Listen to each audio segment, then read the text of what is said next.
ఇప్పుడు చాలా అలచట్టుగా తీసుకున్నారు. ఏది జరిగినా కర్మ, టైం అయిపోయింది.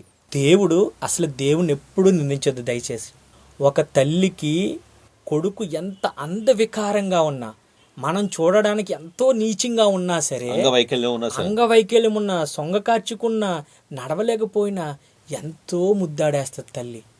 అంత నీచంగా ఉన్నటువంటి మనిషిని తల్లి చేరదీసగలిగినప్పుడు మరి సృష్టించినటువంటి దేవుడు ఎందుకు చేరదీయడు? అర్ధాయుష్ ఎప్పుడు ఇవ్వడు, అరకాలు అరచెయ్యి ఎప్పుడు ఇవ్వడు. మనిషికి ఏవైతే ఇంద్రియాలు ఇచ్చాడో అందులో ఏ ఇంద్రియాన్ని హతమార్చుడు భగవంతుడు.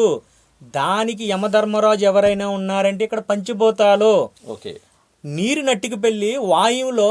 ఇక్కడ చాలా గొప్ప విషయం చెప్తున్నారండి. ఇప్పుడు చాలామంది నుయ్యి ఎక్కడ తవ్వుతారండి? ఈశాన్యంలో తవ్వుతారు. ఎలా తవ్వుతారు? రౌండ్గా తవ్వుతారు. దాన్ని వాయువులో బాత్రూమ్ కట్టేసి అక్కడ రౌండ్గా తవ్వి మళ్ళీ దానికి ఒక పేరు సెప్టిక్ ట్యాంక్ అంట.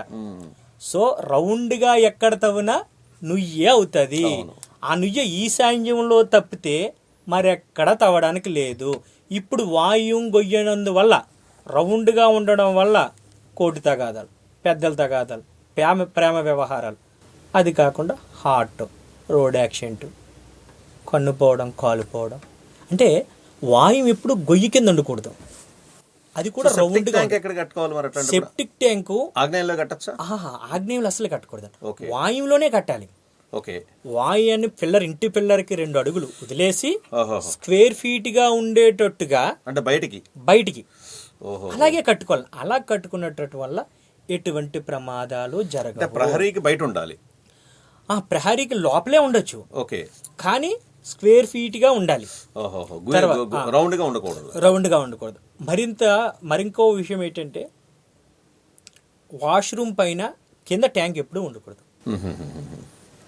ఎందుకంటే చంద్రుడు వ్యవహారకర్త, మనసు మీద వ్యవహారాల మీద ఉంటారు.